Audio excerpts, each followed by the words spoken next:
بسم اللہ الرحمن الرحیم۔ السلام علیکم ڈیئر اسٹوڈنٹس، آج کی ہماری اردو کہانی اردو مورل سٹوری ہے عقل مند بیوی۔ سٹارٹ کرتے ہیں۔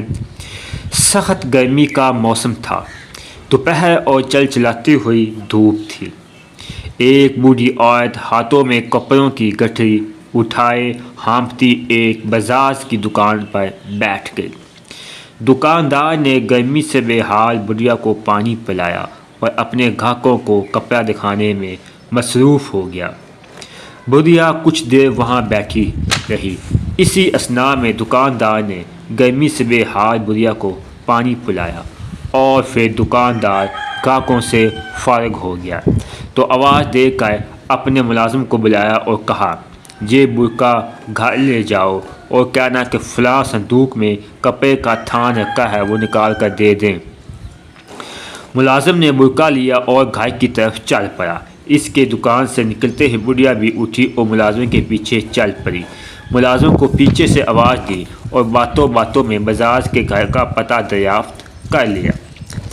باتیں کرتے کرتے اچانک بڑھیا سر پر ہاتھ مار کر بولی، بیٹا میں اپنی نقدی پوٹلی تمہاری دکان پر بھول آئی ہوں، ذرا دوڑ کر جاؤ اور پوٹلی لے آؤ۔ یہ بڑکا مجھے دو اور جلدی واپس آنا، میں یہیں تمہارا انتظار کرتی ہوں۔ ملازم بڑھیا کی باتوں میں آ گیا اور دکان کی طرف پلٹ گیا۔ بڑھیا موقع غنیمت جان کر تیزی سے بازار کے گھر جا پہنچی۔ دروازہ کھٹکھٹایا تو بازار کی بیوی نے پوچھا، بڑی بی کیوں آئی ہو؟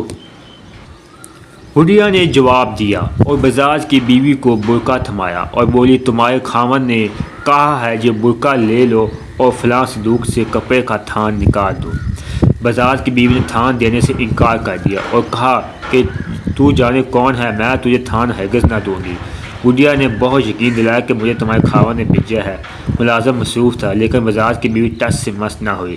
تھک ہار کر بڑھیا نے کہا، اچھا بڑکا ہی واپس کر دو۔ بیوی نے بڑکا دینے سے انکار کر دیا۔ نہ تھان نہ بڑکا۔ بڑھیا دیکھ کر مایوس ہوگی، سوچا یہ عورت فریب میں نہ آئے گی، ایسا نہ ہو کہ ملازم پولیس لے کر آ جائے اور باقی عمر جیل میں گزارنی پڑے، لہذا یہاں سے بھاگ لے۔